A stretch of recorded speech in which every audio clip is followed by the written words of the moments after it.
नमस्कार। परवा केंद्र सरकारने आपल्या मराठी भाषेला अभिजात भाषेचा दर्जा दिला आणि त्यावर मग सर्वत्र आनंदोत्सव होऊ लागला। महाराष्ट्रात विशेष आनंद उत्सव आपल्या मराठीसाठी होतो आहे, कारण की माझ्या मराठीची बोलू कौतुके असं खुद्द संत ज्ञानेश्वर माऊलींनी म्हटलेलं आहे आणि आपल्याला आपल्या भाषेचं कौतुक तर राहणारच, म्हणून हा आनंदोत्सव साजरा होत आहे।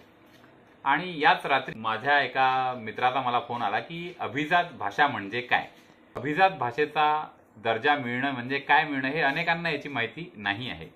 तर आतापर्यंत आपल्या केंद्र सरकारने 6 भाषांना अभिजात भाषेचा दर्जा दिला होता आणि आता त्यात मराठी भाषा ही जोडल्या गेलेली आहे आणि आता अशा एकूण 7 अभिजात भाषेचा दर्जा असलेल्या अशा भाषा आपल्या भारतात झालेल्या आहेत। त्या एकूण 7 भाषा म्हणजे तामिळ, संस्कृत, कन्नड, तेलुगू, मल्याळम, ओडिया आणि मराठी भाषा। तर मित्रांनो, या 7 भाषांना सध्या अभिजात भाषेचा दर्जा दिला गेलेला आहे।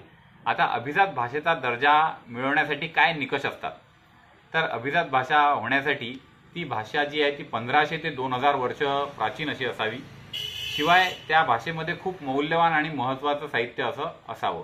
जसं आपल्या मराठी भाषेमध्ये खूप मौल्यवान साहित्य आहे, अनेक वर्षापासून मोठा याला इतिहास आहे की कर्नाटकामध्ये बेळगावला जो गोमटेश्वराचा पुतळा आहे त्याच्या खाली सुद्धा मराठीतल्या ओळी लिहिलेल्या आहे की श्री चामुंडा राये करवियले सुत्ताले गिरवियले, आणि अनेक बखरी वगैरे ज्या आहेत त्या खूप आहेत आणि अशी ही आपली खूप प्राचीन भाषा आहे।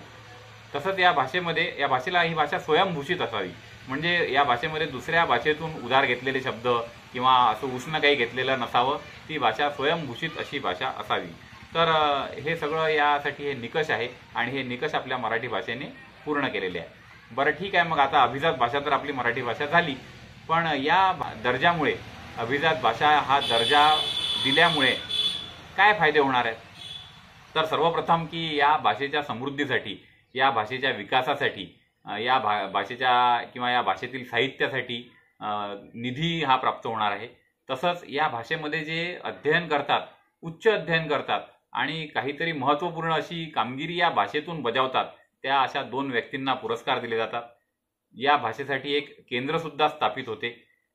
तसंच प्रत्येक विद्यापीठामध्ये एक मराठी भाषेचं अध्यासन केंद्र स्थापन होईल आणि जे लोक मराठीसाठी कार्य करतात, म्हणजे जसं उदाहरणार्थ लोक म्हणा, व्यक्ती म्हणा किंवा संस्था म्हणा किंवा अजून काही अशा संघटना म्हणा ज्या मराठी भाषेसाठी कार्य करत असतील, त्यांना सुद्धा यामध्ये सरकारकडनं सहाय्य मिळणार आहे।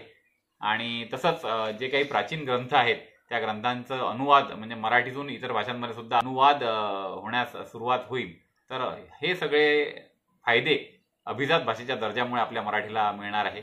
आपल्या राज्यात आपण नेहमीच मराठीचा गोडवे गात असतो, मराठी भाषा तशी आहेच, याचे अनेक दाखले आहेत, अनेक साहित्यिक या आपल्या मराठी भाषेमध्ये झालेले आहेत। तर अशी आपली ही मराठी भाषा ही आता अभिजात भाषा झालेली आहे, त्यामुळे सर्वांना याच्या शुभेच्छा। आणि जेवढं आपल्याच्याने शक्य असेल तेवढं मराठी भाषेतनं आपण बोलायला पाहिजे। अनेक लोकांच्या काल मी प्रतिक्रिया वाचल्या, ते गेल्या अनेक वर्षापासून मराठीमध्ये सही करत आहेत। तर आपण जिथे जिथे शक्य आहे तिथे तिथे आपण मराठीचा वापर करणं आवश्यक आहे, असं इथे या व्हिडिओमधनं सांगावंसं वाटते। धन्यवाद मित्रांनो। तुम्हाला हा व्हिडिओ कसा वाटला ते कमेंटच्या ऐवजी मी आता टिप्पणी करून सांगा असं म्हणतो।